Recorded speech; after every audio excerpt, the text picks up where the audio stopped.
তো ভাইরে আমার সোনার গাইস আপনাদের মাঝে একটা ফট্টস করে মিনিমাগ নিয়ে এলাম রাত করে। তো দেখেন আমরা তিন বন্ধু গুলো আজকে গেতাইছি গুরবান দিকে রাত করে, এই যে খেরে ফেলা দেখেন এই যে। আর গাইস রাত করে গল দেখা জানা না হারে একজনে দিলাম আগে, তো আমার সাথে যেটা আসলো ওতে লাগে গেল গাইস। তো দেখতে থাকেন। তো ফাইনালি হাই দিয়া দিল। তো আমার বন্ধু একটা 5 টাকার কয়েন বাই করছে, 5 টাকার কয়েন বাই করে এই 5 টাকা দা বিড়ি কিনা তিন বন্ধু পেট ভরে ভাগ করে খামু। তো ফাইনালি আমার সামনে গেলাম হাই দিলাম। তো আমরা দুই বন্ধু এখন করবো মুলাকাত, দেখতে থাকেন। তো মুলাকাত করতে করতে পায়ে গেলাম একটা গাড়ি ট্রেক্টার। তো ভাবছিলাম এই ট্রেক্টারটা নিয়ে যাবো, তার ট্রেক্টারটার তালা মেরে থিয়ে দিছে। তো ট্রেক্টারটা তো নিয়ে যাই হারলাম না, এই যে ট্রেক্টারটা দেখেন।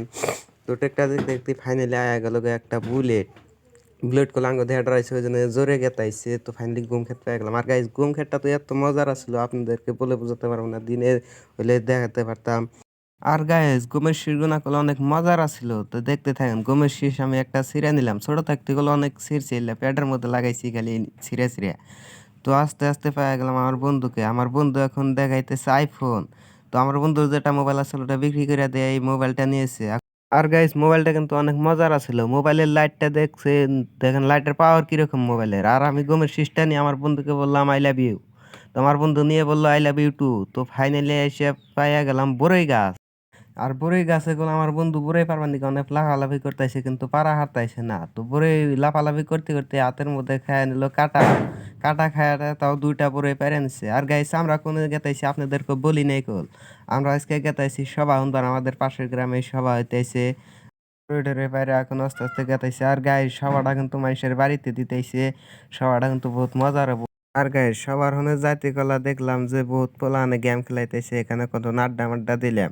এখানে আড্ডা মাড্ডা দেওয়ার পরে যা বসলাম সবার প্যান্ডেলের সভাটা কেমন হয়েছে আপনারা সবাই কমেন্ট করে জানাবেন।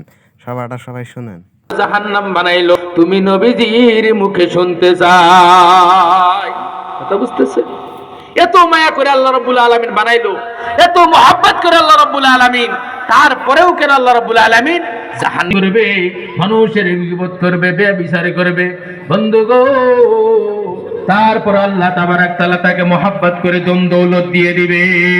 আল্লাহ রাব্বুল আলামিন পৃথিবীর বুকে সবকিছু করতে পারে, যখন বান্দা সবকিছু করার পরে আবার রব্বুল আলামিনকে চেনে না, ওই সময় আমার রব্বুল আলামিন দরবারে যদি বলে পরওয়ারদিগার আলম। সভাটা কিন্তু অনেক মজার ছিল, আপনাদেরকে পুরাটা শোনাতে পারলাম না। আর অন্য হুজুরের সভা শুনেন। বলেন সুবহানাল্লাহ।